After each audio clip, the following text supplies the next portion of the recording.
this video, we are going to discuss about audit of general insurance companies. Coming to the first point, what is the legal framework? Legal framework, there are 5 acts: Insurance Act 1938, IRDA Act 1999, IRDA Regulations, Companies Act 2013, and General Insurance Business Act 1972.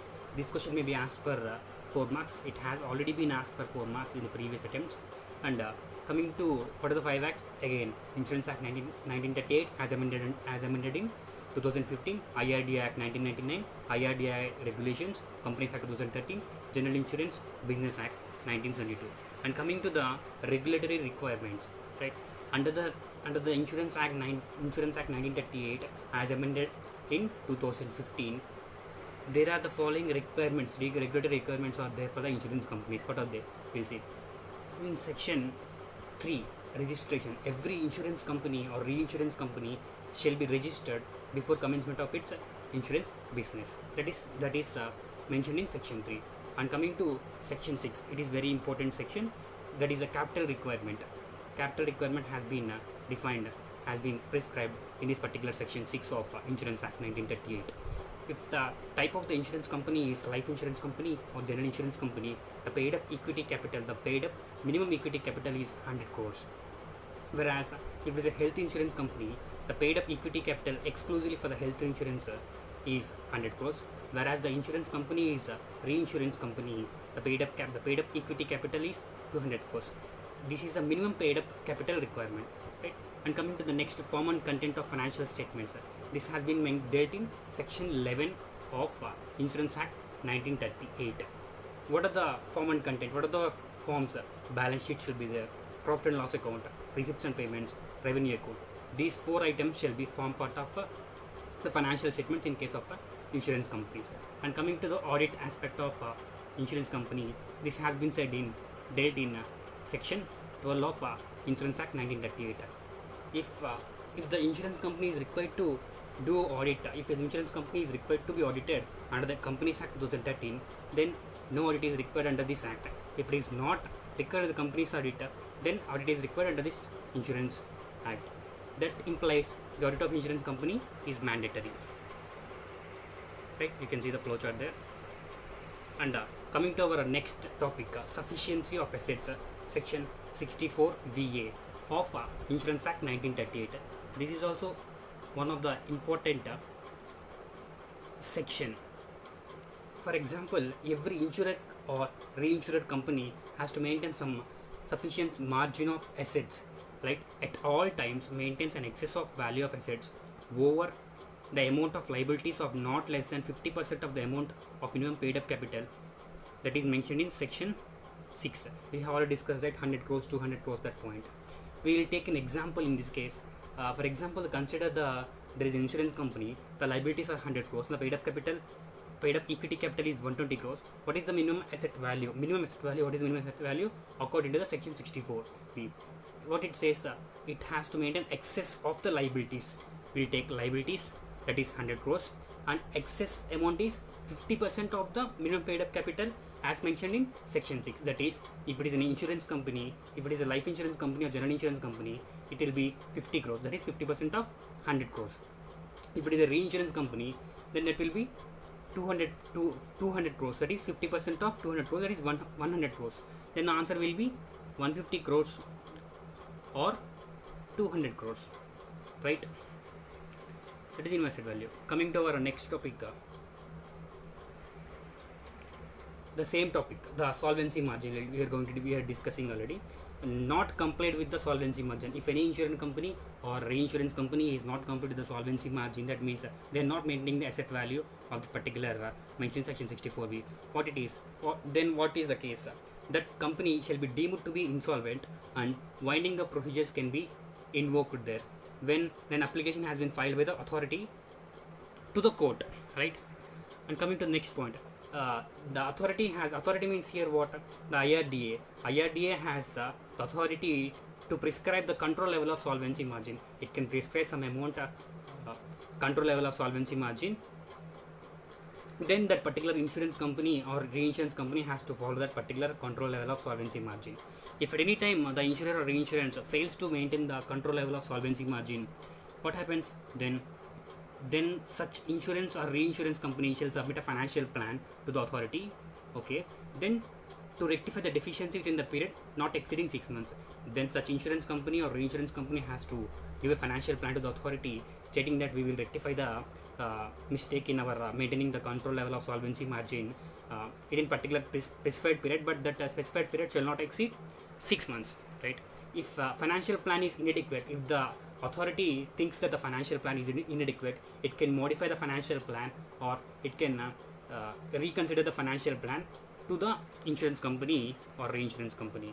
Coming to next point, if a financial plan is not submitted, if the financial plan is not submitted even though the control level solvency margin is not maintained, then such insurance company or reinsurance company shall be deemed to be the non-compliance of this particular section 64 VA.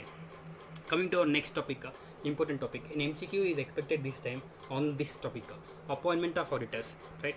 Appointment of auditors. In case of an, if it is a general insurance company or its subsidiaries, then appointment of auditor will be done by the Controller Auditor General of India, as in the case of PSUs, right? We have London Companies Audit Section 132, right? In case of others companies, other insurance companies, at AGM, the appointment of auditor shall be done at AGM after complying IRDA guidelines, right? We have to comply the IRDA guidelines. Then the auditor shall be appointed at AGM. What are the IRDA guidelines? We will see here. The IRDA has issued some guidelines regarding the internal auditor of insurance company. For example, I am an auditor. I shall become auditor of insurance companies, max 2 life insurance companies or 2 general insurance companies. Overall, I should be auditor of 3 insurance companies, right? This is very important. On this only we are expecting an MCQ. Then it has also issued another guidelines for any insurance company, joint auditor is mandatory. Joint auditor is mandatory. And coming to next topic, that is specific control procedures related to the general insurance business. This is a general question, wholesale question. You can write there are 5 points are there: underwriting, premium, commission, claim, reinsurance. These 5 points, what we have to write? Write the meaning of the underwriting, write the meaning of the premium, write the meaning of commission, write the meaning of claim, write the meaning of reinsurance, and write next point, prime objective of internal controls of underwriting. Why internal controls required in the field of underwriting? Why internal controls required in the field of premium? Why internal controls required in the premium of commission? For example, in commission, why internal controls are required? Whether the agent is getting the appropriate amount, correct amount as per the calculations are correct or not. For that purpose, internal controls is required. You can write it in a general manner. And coming to our next topic, the revenue items, verification of revenue items. There are many revenue items. We will discuss one by one. Premium income is one of the revenue. Claims paid is claims outstanding, that is a claims provision, and operating expenses. We will discuss the first claim, premium income. Premium income, for example, it is an income. Then for every premium received, we should issue some proper cover notes or policy notes. Whether the proper cover notes or policy notes has been issued to the appropriate persons or not, or whether the proper cover notes has been serially numbered or not, we have to check. And internal check in the stamp and stationery, etc. For that cover notes, we will require stamps and stationery, whether there have any internal checks or not, we have to check. Premium accounted, this is one of the important point in respect to premium. No risk assumption without premium. The insurance company cannot assume risk without receipt of the premium. Premium received in advance, that point needs to be verified. Whether any premium received in advance has been accounted as premium received in the current year, or separate ledger has been maintained or not, that thing needs to be verified. And gross figure, premium received shall be accounted at gross figure, it should not be accounted at net figure. Adjusting unexpected risk reserve, that should not be done. Premium should be accounted at gross figure. In case of any GST is applicable, in case of refund and cancellation, those points need to be verified, right? This is general question, as we have already learned in our IBCC verification and vouching chapters. And next question, coming to the claims outstanding at the year end, that is the claim provisions. Claim provisions will be there for unsettled claims as at end on basis of claims lodged. It means the claims communicated to the insurance company, any unsettled claims are still there, whether any claim provision has been accounted or not in the books of accounts of the insurance company needs to be verified. Auditor should take care only the legal claims should legal claim provision shall be made. For example, in the policy it is mentioned if this happens, then only we'll issue claim. Then auditor has to check whether that particular situation, whether that particular point is applicable or not, whether the claim is legal or not. That thing auditor need to check. Legal claim provision such a law will only be accounted. And coming to next point, provision should not be in excess of amount insured. For example, the policy amount insured is 1 lakh and the claim risk claim accounted in the books, claim provision accounted in the books is 1,20,000. That is a blunder. That point auditor need to check. Average class in case of under insurance. We have already learned in our IPCC advanced accounting or accounting group 1 or group 2. We have learned this average class. That point auditor needs to check if it is in under insurance. It is claims paid and claims registered. What are the points auditor need to verify in regarding the claims paid? Whether the claims have been bona fide claims or not, whether there are genuine claims or not. That thing auditor should verify. Whether the claims, for example, the claimant will go to the insurance company and will say, I have incurred fire accident in our company.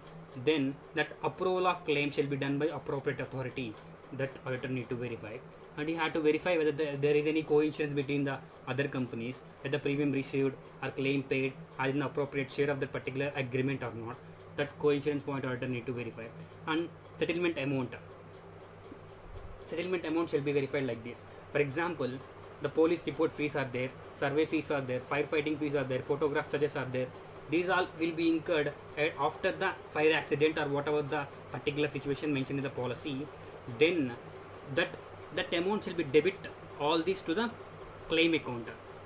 See, claim account in our insurance books, it will show credit balance because we have to pay, right? We have to pay to that the claimant. Then if these police report fees, survey fees, firefighting fees, photograph charges, all should be debited to the claim account. Meaning, if the claim payable is 1 lakh and we incur the expenses of 10,000, we should reduce the 10,000 from the 1 lakh and we should pay the remaining 90,000 to the claimant. That point need to be verified. Claims communicated after the year end. AS4 is applicable here. Contingencies and events occurring after the balance sheet date. That point needs to be verified, examined, right? Accounting of salvage or letter of subrogation.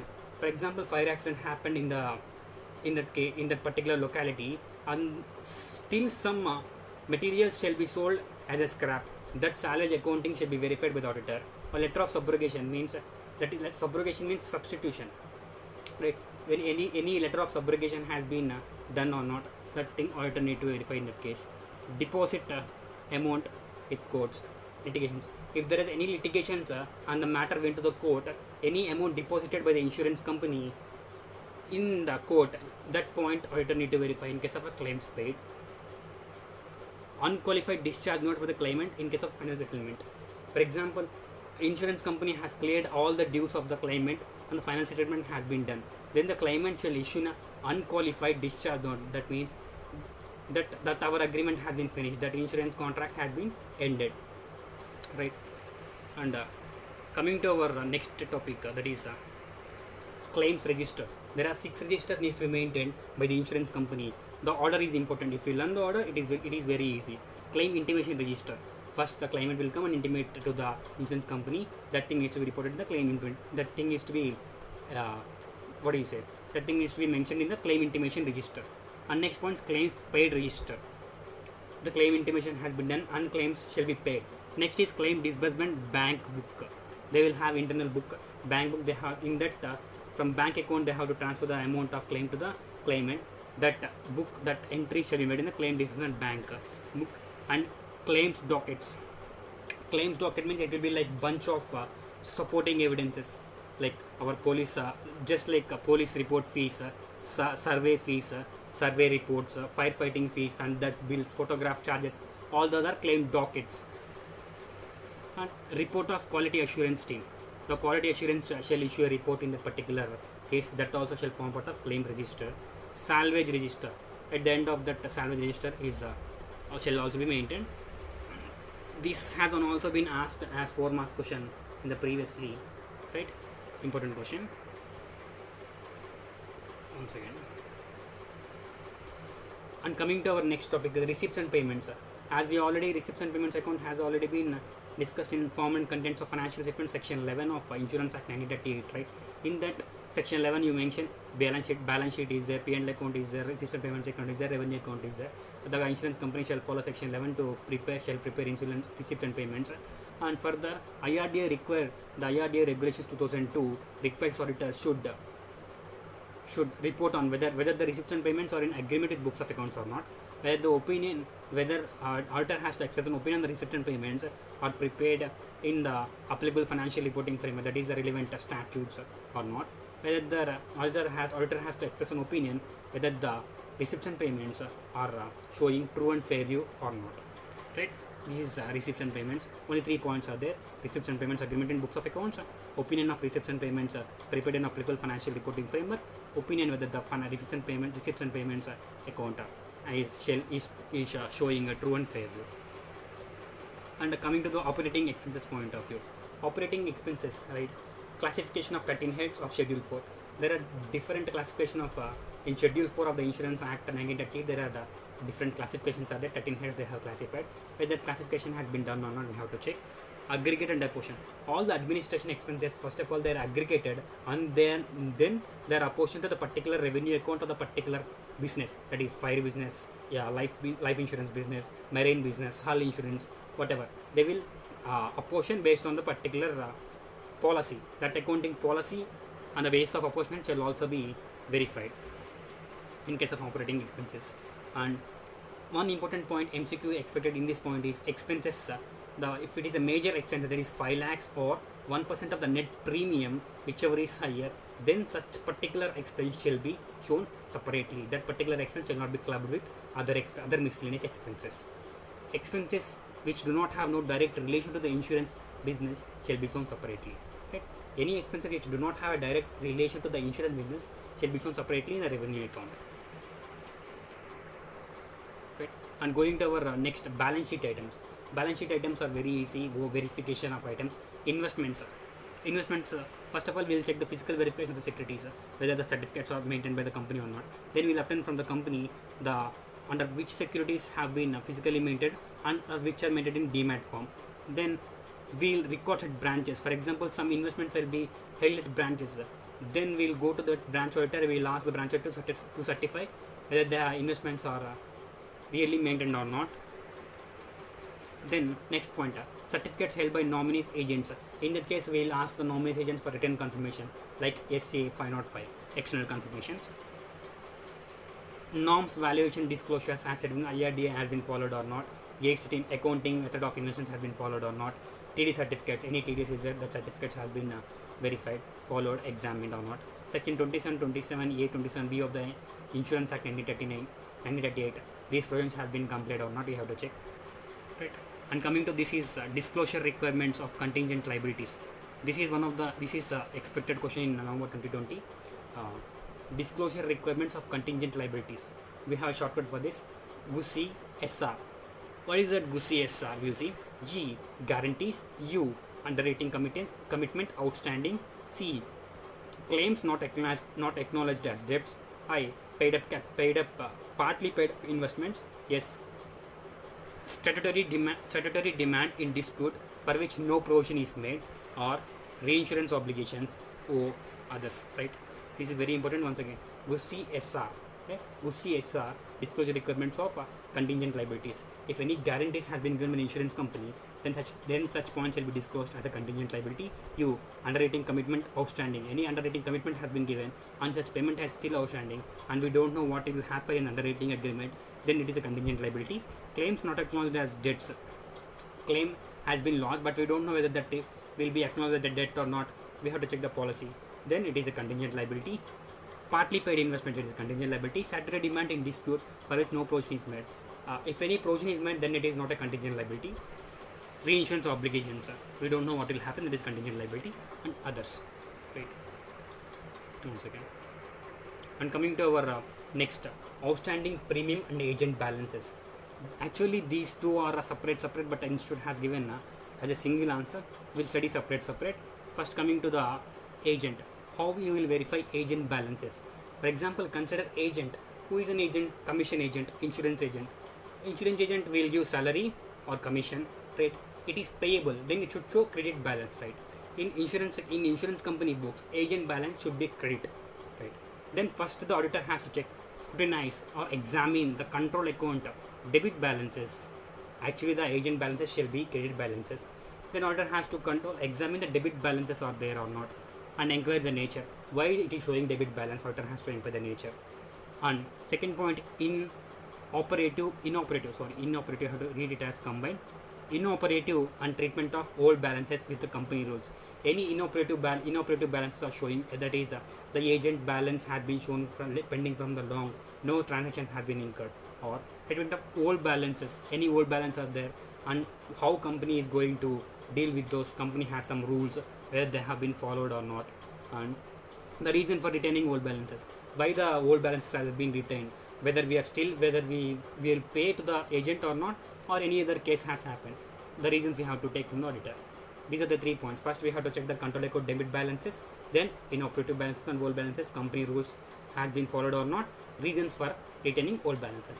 And coming to the outstanding premium in the sense, like insurance company is there, one person came to the insurance company, has entered into the insurance contract, he has to pay premium. That means that premium has not been paid, that is outstanding, it is due but not been paid. Then the auditor has to check the age-wise, section-wise analysis of the premium outstanding. How many days has been done, under which section the premium is more outstanding, that point in auditor has to verify. And outstanding premium collected on that, whether that outstanding premium account will be there, right? Premium paid in advance, same like premium paid as premium outstanding account also will be there.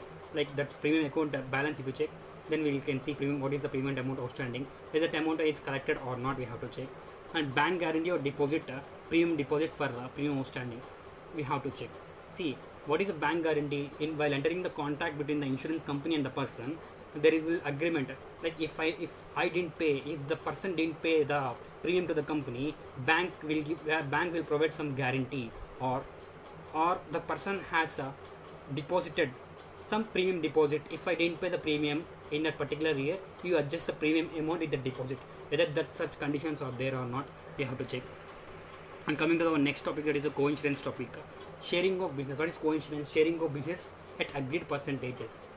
Example, there will be 2 parties will be there, lead insurer, other insurer, right? What lead insurer will do, he will take all the responsibilities, like he will issue the certificates, he will collect the premiums, he will pay the claims, but he will give statements to the other insurers. Same thing, premium is credited on statements for lead insurer. We have to verify in others insurance or accounting, the premium is credited on the basis of statement issued by the lead insurer or not.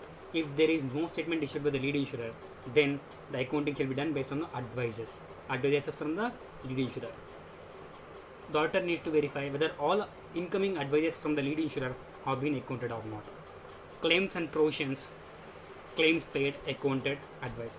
If claims provisions shall be made, claims paid, that particular share of the co-insurance company shall be paid in according to the advice issued by the lead insurer. And share of claims shall also be verified, that is how much share will be there for the particular insurance company. That agreement, that prescribed percentage shall also be verified by the auditor. And coming to our next topic, that is reinsurance topic. It is the important topic. What is the meaning of reinsurance? Agreement between ceding company and reinsurer to accept the certain specified share of risk or liability. Ceding company will be there, reinsurance company. Ceding means to pass the risk. For example, insurance company A is there, and one person came to that company and has insured. One contract has been entered and the premium has been paid. But A company thinks that he can go with the reinsurance of another company, B Limited. Then A Limited will be called as ceding company and B Limited will be called as reinsurer. Right? Ceding company is the original insurance company. If any claims, liabilities is on original company only. This is like same our example, external auditor, internal auditor. External auditor cannot be relieved from his responsibility. Same like original insurance company cannot be relieved from his liability, even if the insurance has been reinsurance. Original insurance company only has to pay to the claimant. There are two types will be there: reinsurance inward, reinsurance outward. We'll see what are the reinsurance inward and what is the reinsurance outward. For example, consider I as an auditor and my client company is an insurance company. Like first we'll see reinsurance inward. My client company is paying is receiving premium from other insurance company, and if any claims have incurred, my client company is paying to the other insurance company the respective claims. That is called reinsurance inward. We are receiving the premium, reinsurance inward. Same case, my client company is paying premium to get reinsured with other companies. Then my client company will be the ceding company, other companies will be other companies. Then it is called reinsurance outward. Premium is going out, reinsurance outward. How we will verify the reinsurance outward or reinsurance inward? Right. Verification. First of all, we have to check the internal control system, and then also we have to check adequate guidelines and procedures have been followed or not. We have to reconcile with the that ceding company, that premium insured, premium received, premium paid, claims received, foreign exchange regulations, AS 11. Those points we have to verify.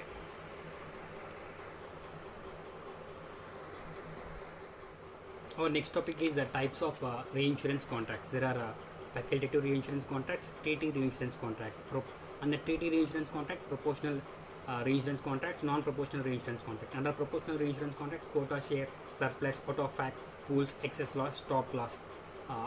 I'll just say one by one. What is facultative? It is a old method of a reinsurance type of contract. In this, only one particular risk only will be reinsured. That is in case of treaty reinsurance, all the risks will be reinsured for a specified period of time. Whereas in case of a proportional treaty reinsurance contract, all the premiums and claims will be shared in a proportional basis.